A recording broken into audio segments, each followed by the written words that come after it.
Good morning, everyone. This is Ning from IUCN Environmental Law Center. Sorry, good morning, good afternoon, good evening, depending where you are. I'm very happy to introduce you to the second SRJS webinar on environmental law. I'm also very happy to let you know that this is the first of a joint effort of IUCN Secretary in organizing interactive webinar series.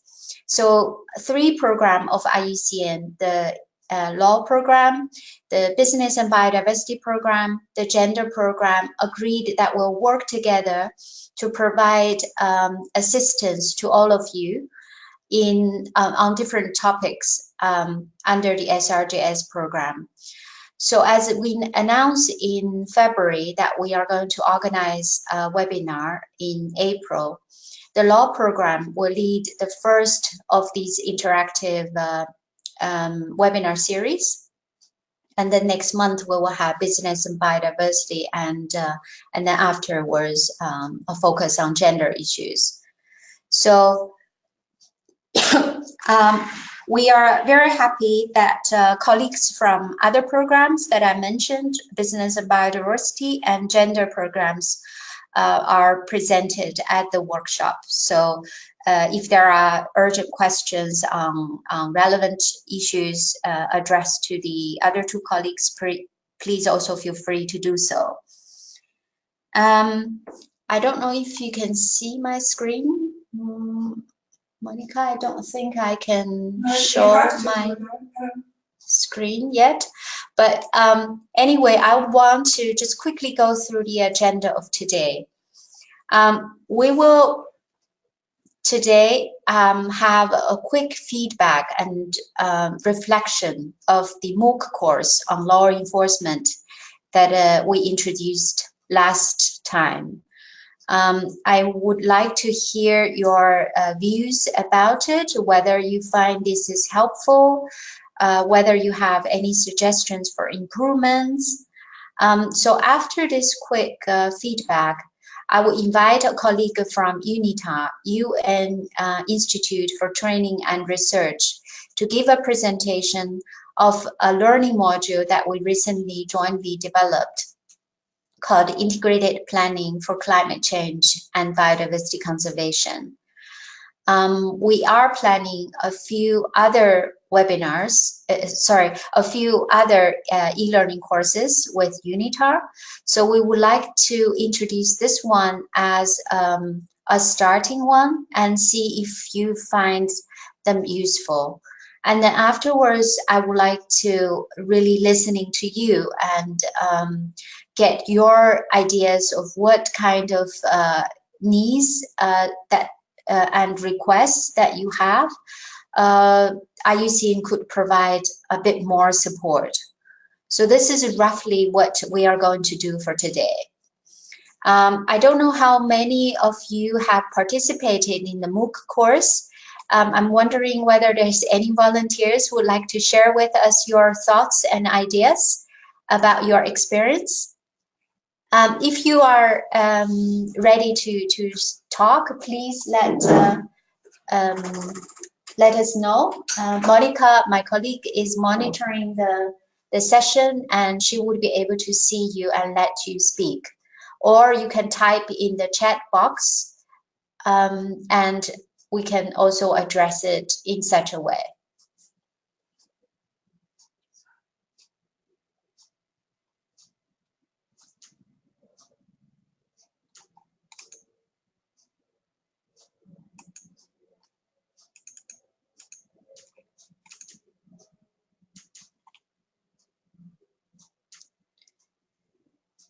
Monica, yes.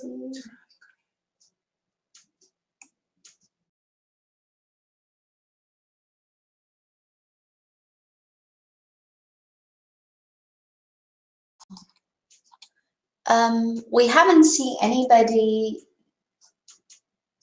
raised any questions or, you know, suggesting that they would like to share ideas. Maybe we could still do that. in the later part of the webinar. So at the moment, maybe I would introduce a colleague from UN Institute for Training and Research, Anna Sabrina Woolman, to give you a short presentation about the e-learning course that we've done together.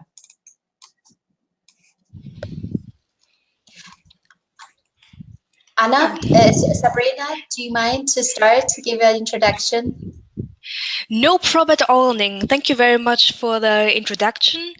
Yeah, welcome also from my side to everyone. It's a great pleasure to be here.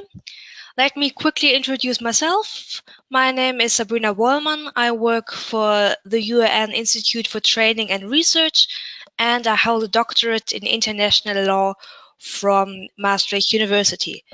So much about me. Let me start my short presentation, and let me quickly start by introducing UNITA. UNITA was established in 1963 by the UN General Assembly. We are entirely independent from the UN General, so we're also entirely independently funded, and we work on a project base. And it's a great pleasure for me to introduce this project that we had jointly with IUCN. Something more about UNITA. Our aim is to help government officials, especially in developing countries, and NGOs and other stakeholder members to develop their full capacity. And all these goals are in line with the Sustainable Development Goals. We focus on peace, people, social inclusion, planet, environmental protection, restoration and climate change, prosperity through economic growth, and cross-fertilization of knowledge. That means that we want to optimize technology use by 2030. In the past year, we had close to 500 events and close to 60,000 beneficiaries. And as you can see here, most of them were in African countries. So much for quick background knowledge, but now, without much further ado, welcome to Muzanga. IUCN and UNITA invite you to explore this community, see how it develops, see how different issues in their time of growth arise, and how the community jointly comes up with solutions. So this is the community you would be exploring through the course. You see how growth and spatial planning, climate change, and biodiversity interact through the course of 4 individual modules. We invite you to start with our introduction video. Here you meet Muzanga. You see all the issues that arise, the problems that can happen when a community grows very fast, and how they manage to overcome any challenges and how they can take the community further with the new solutions. And moving on to the modules, the big question the first module asks us, why do we care? Why should we see that land use, climate change, and biodiversity are connected?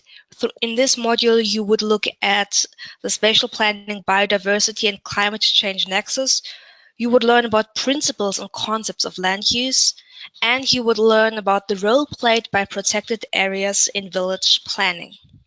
So once you know why the integrating climate change and biodiversity considerations into spatial planning is important, you would move on to module 2 and see how does this work on an institutional level. So you would learn about international laws, the cross-sectoral approach, and start to identify stakeholders. So moving from why do we care, how does it work? The next big question, of course, is how do we include people? Everything we do is about people, seeing the different stakeholders. And so in this module, you would look at the positioning of stakeholders in the decision-making process and also see how you can ensure that all stakeholders are engaged in the best possible way at all times during the process. And finally, because landscapes do not stop at the regional or national border, but all these issues, especially climate change and biodiversity loss, are of a global scale and thus should be tackled on the global scale. Here, in this module, you'll explore how cross-border issues are best addressed. You would look at multi-level and multi-scale governance and also at transboundary governance. So much to the content side of the course. How are you going to learn all this? So within these different modules, there are different lessons. You can take the lessons independently, but as they follow a certain logical structure, we definitely recommend that you take the lessons within each module according to their order. So let's explore, this is an example of module 1, how the first lesson in module 1 would look like. When we look at the spatial planning, biodiversity and climate change nexus, you would be looking at videos. You would be looking at interactive slides so you can really engage with the content.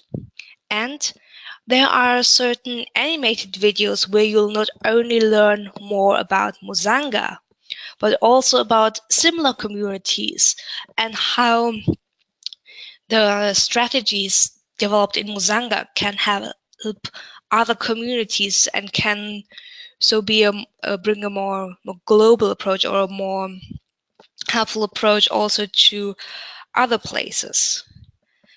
So having seen the lesson content and the lesson structure, the next important thing, because we want you to really engage with the content, are the different activities, which help you to dive deeper into the content.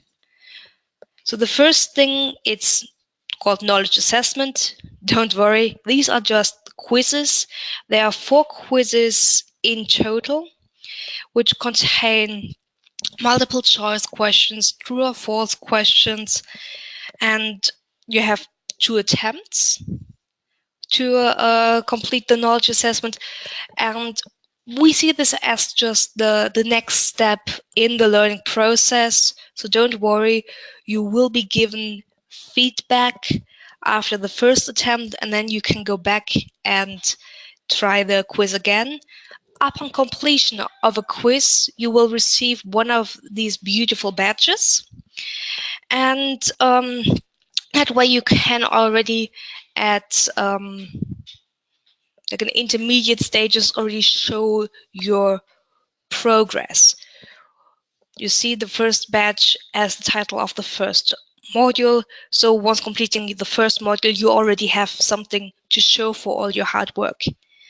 Next up for the activity is the study plan, which is just a tool for you to organize your learning process.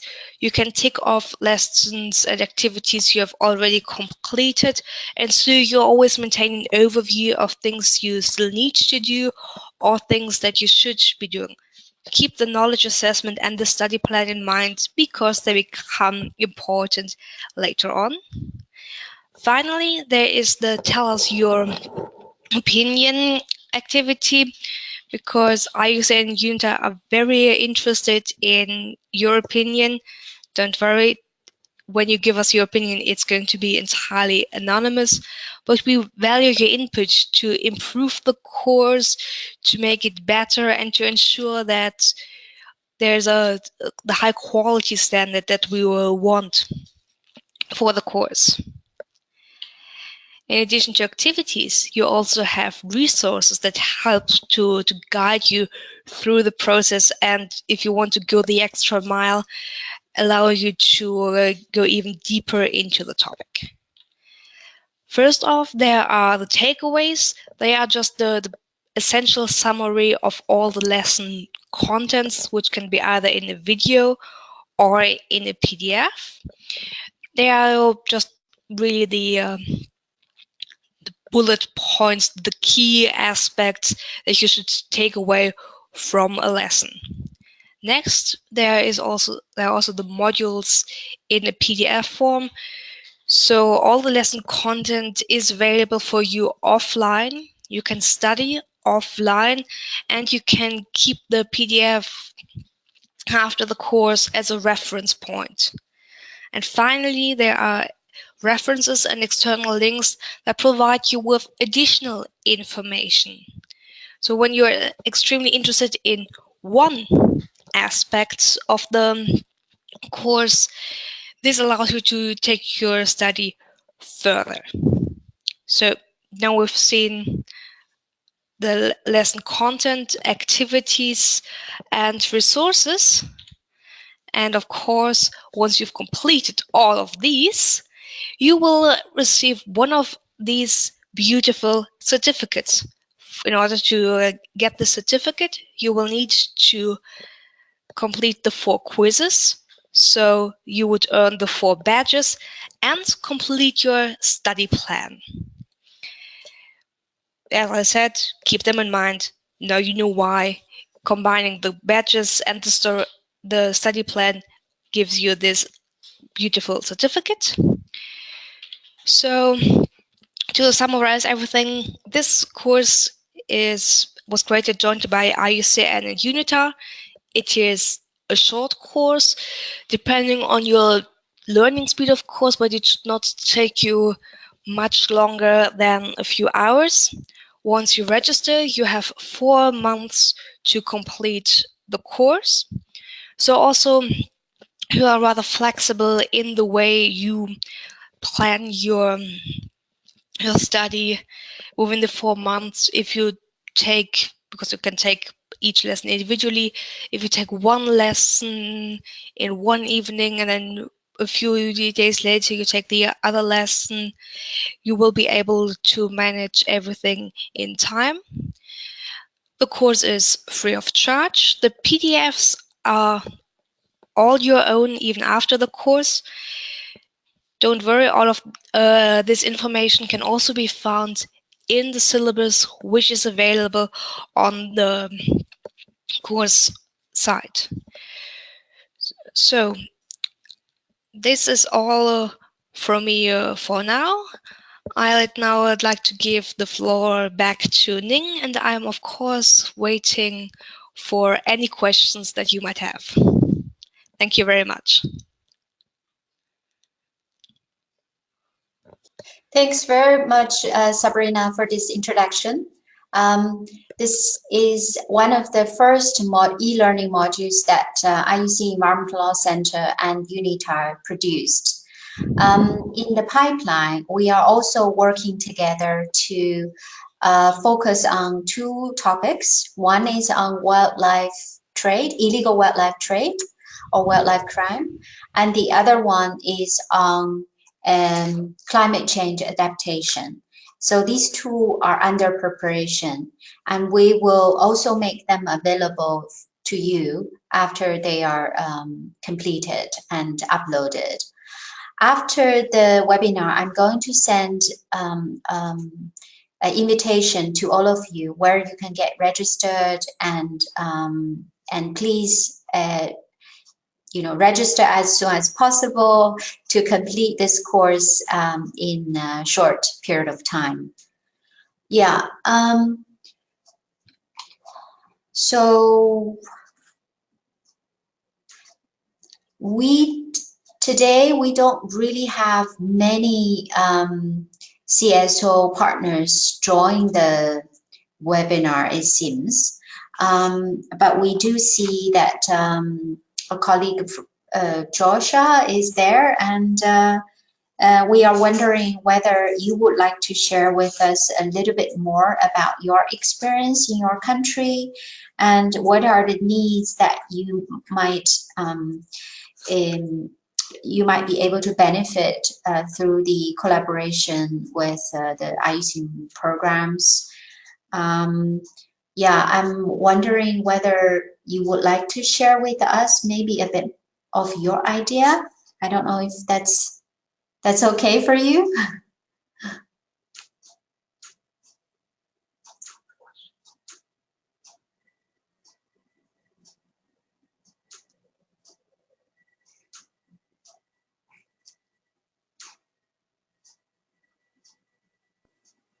Hello? Hello?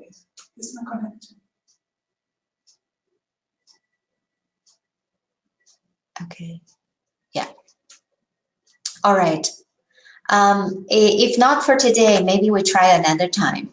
And we'd really like to hear from you, your experience and your needs. This will be really crucial for us to plan our future activities and to support all of you. One thing I would like to mention is that other than the e-learning courses that we are developing with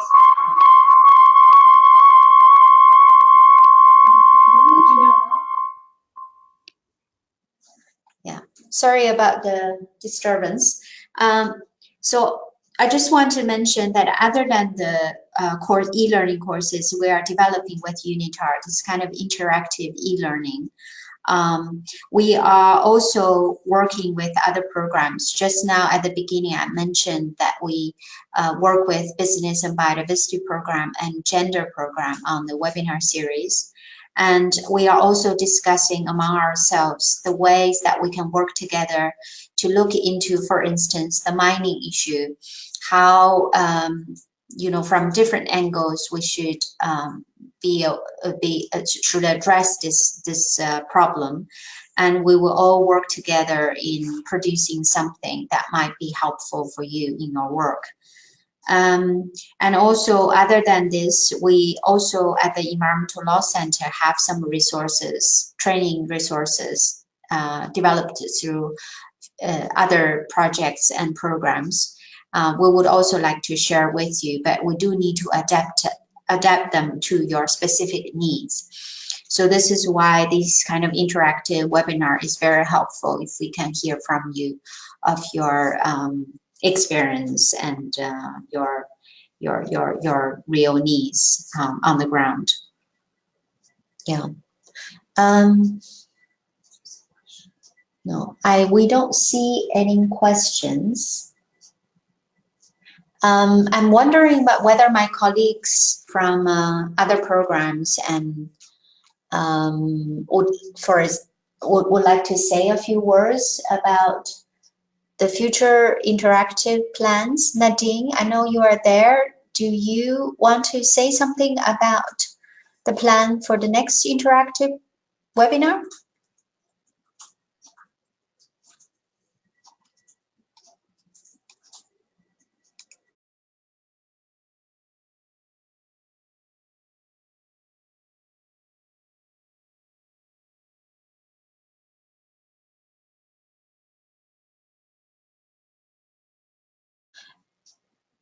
Nadine, can you unmute yourself and say a few words, maybe about the plan for Business and Biodiversity Program? Hi, can you hear me? Yes, we can hear you now. Yeah, no, I can't unmute myself. You have to unmute me. So I raised my hand, and then thanks for unmuting me. So hi, I'm Nadine McCormick from the Business and Biodiversity Program in the IUCN Secretariat. And as Ning said, we're working together as well because we have similar questions also with the gender program. We are here to provide technical support to the SRJS participants across different themes. And we can only help when we know what's actually happening. And I think I was very interested to join today's webinar as well, because with the training courses that we've been doing around business engagement, what often starts with the first start of change is that, our companies meeting legal minimum requirements. So not even, employing best practices or even getting towards partnerships, but a very first stage is just getting a company to meet minimum legal requirements. And that's why I think there's a nice complementarity between what the Environmental Law Centre is promoting and then what we are also offering. So I think it would be important. Oh, on the screen, we're seeing somebody's Facebook page. I suggest we stop sharing Joshua's screen. Sorry, I think you need to sort the screen out. Yeah. Whew. So yes, I don't know who's on the call now, but it would be really interesting to hear about some specific situations that the participants are facing right now. So what are the challenge in their landscape? Is it companies that you're mainly targeting? Is it governments? And then, what have they found useful about the law program, this online module? And then also what questions are still outstanding, because it could be that some of the questions relate from a more legal perspective, and then naturally they start moving sometimes then towards on the business engagement side. So that's what we're trying to do, is also create a space for this exchange. So next month, we will also have a webinar on the 22nd of May is the provisional date.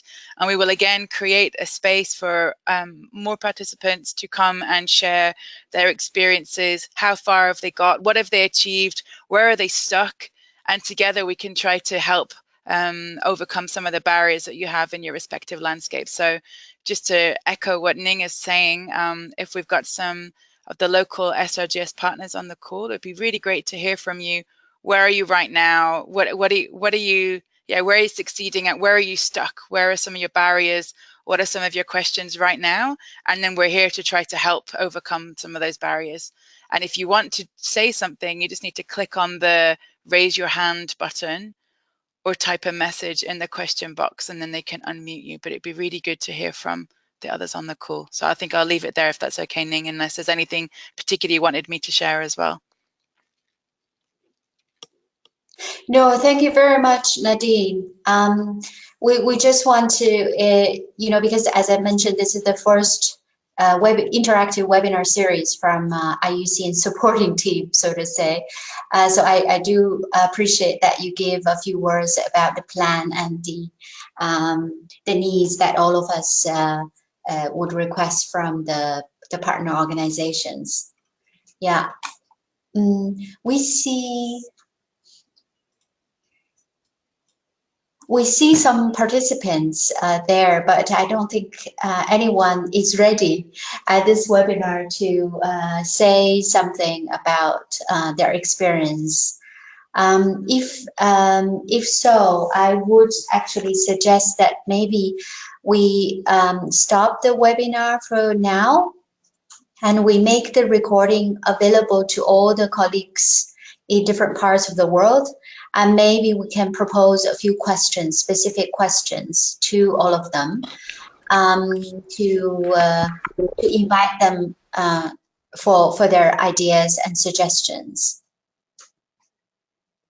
Monica, do you see anything? Yeah, anybody raising hands, etc.? No. Okay. All right. In that case, thank you very much, all of you. We will keep in contact with you. We'll send you the webinar recording. We will send you the invitation to the UniTalk course, and we hope to see you next time. Thank you. Bye.